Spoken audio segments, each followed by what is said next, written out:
세금 계산서를 사고 파는 거, 실물 거래 없이 사고 파는 거 불법입니다. 불법이에요. 그거 분명히 처벌해야 된다? 맞습니다. 처벌 심하게 해야 됩니다. 자, 그렇다 하더라도 그 사람들이 처벌받는 과정은 적법한 절차에 의해서 조사받고 처벌받아야 된다는 거예요. 동의하시죠? 만약 그런 것이 생략돼가 처벌받았다면 이 사람들의 권리는 구제받아야죠.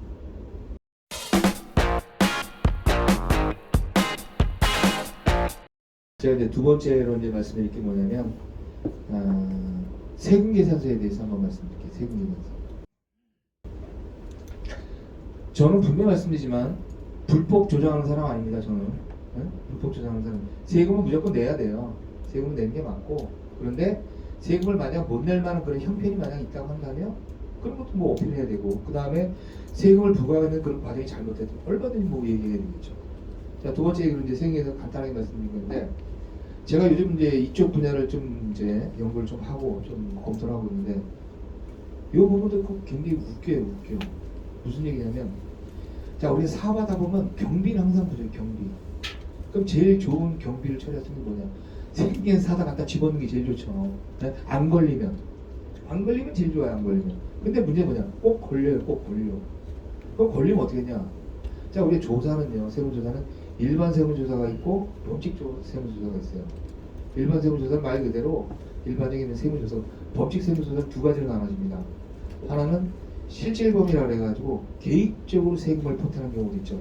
장부를 이중장부를 만들었다든지 다운계약서를 작성했다든지 아니면 통장을 제3자 명의로 차명 통장을 갖다 썼다든지, 자, 이렇게 해가지고 처음부터 계획적으로 만약 그 세금을 탈루할 목적으로 했다고 하면 요건 실질범이라 그래가지고 나중에 고발이 됩니다. 조세법 처벌법에 의해서. 요것과는 별개로 세금 계산서만 사고 파는 사람들이 있어요. 네? 자료상이라고 되어 있냐, 그리고 뭐 가공거래라고 하는데, 자, 세금 계산서를 사고 파는 거 분명히 잘못한 겁니다. 잘못된 거예요. 자, 그래서 세금 계산서를 파는 사람도 잘못이지만 사는 사람도 잘못이에요. 사는 사람도. 그럼 세금 계산서 샀어요. 그럼 나는 그만큼 세금 계산서 매입을 잡았기 때문에 결국 비용이 줄어드는 그런 효과가 있다는 얘기예요. 자, 걸렸어요. 이제 걸리게 되면 어떻게 됩니까? 범칙조사로 전환이 돼요. 범칙조사로 전환이 돼요. 금액이 크면 10억 원 이상이 되면 무조건 고발이죠. 그렇죠? 10억 원 이내일 때는 통보 처분이라서 일단 벌금을 내라고 하고, 벌금을 만약 안 내게 되면 그 다음에 고발이 되는 겁니다. 자, 근데 여기서 제가 말씀드리고자 하는 건 뭐냐면, 분명히 세금 계산서를 사고 파는 거는 불법입니다. 불법. 그래서 불법 행위를 했기 때문에 처벌하는 게 맞아요. 자, 그런데 불법 행위를 한 사람을 잡아다면 죄송합니다. 그런 사람을 불러가지고 조사를 하는데, 그럼 어떻게 해야 돼요? 합법적으로 조사해야 돼요. 합법적으로. 아니? 비록 이 사람이 불법은 저질렀지만 이 사람을 조사해서 고발할 거냐 말 거냐를 결정하는 건 합법적인 방법, 법에 나와 있는 대로 해야 될 거 아닙니까? 저게 맞죠? 그런데 제가 지금까지 쭉 봤더니 세금 계산서에서 조사한 경우들 거의 95% 이상이 불법적으로 조사를 했어요. 불법적으로. 범칙 조사와 관련된 겁니다. 범칙 조사. 그거 굉장히 중요한 거예요. 아니, 분명히 잘못을 했어요. 잘못을 했기 때문에 그 사람을 조사해서 잘못한 대가를 부여하는 거 맞아요. 나도 동의해. 그런데 조사 과정은 합법적으로 해야죠. 합법적으로.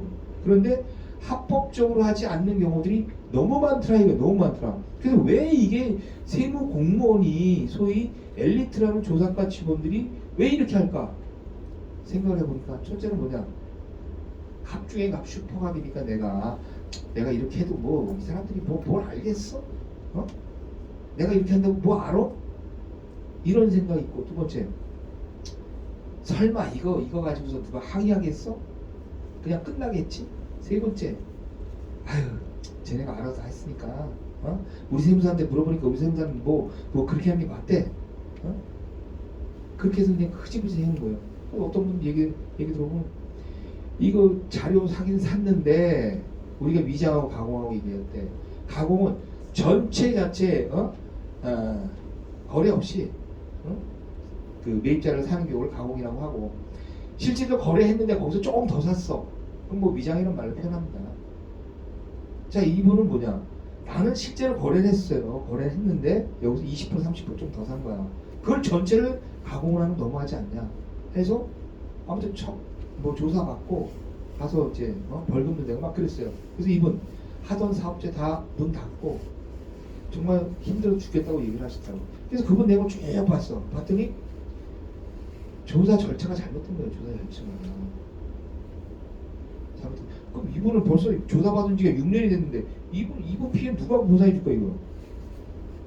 예? 그분은 왜 잘못됐는지도 몰라. 모를 수밖에 없고. 왜? 아, 그분이 세무 전문가입니까? 그분이 세무 전문가예요? 전문가가 아니니까 내가 왜 이렇게 세금을 안 터져도 되는 세금을 터졌는지를 몰라요. 대충 좀 얘기하니까 그분은 이제 황당해 하는 거죠. 황당해. 그래서 그 얘기를 해요. 아, 왜 우리 세무사는 모르냐고. 그건 나한테 물어보지 마시고. 그런데 중요한 건 뭐냐, 그런 부분들이 너무나 비일비재하게 많다는 얘기예요. 그래서 다시 한번 말씀드립니다만은 세금 계산서를 사고 파는 거, 실물 거래 없이 사고 파는 거 불법입니다. 불법이에요. 그거 분명히 처벌해야 된다? 맞습니다. 처벌 심하게 해야 됩니다.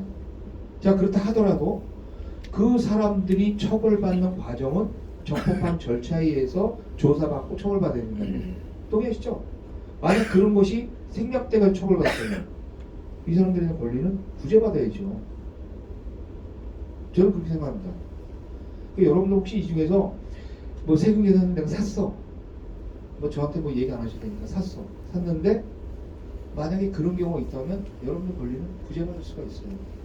그런데 그렇다고 세무공무원이 뭐 무조건 잘못했다 그런 뜻은 아닙니다.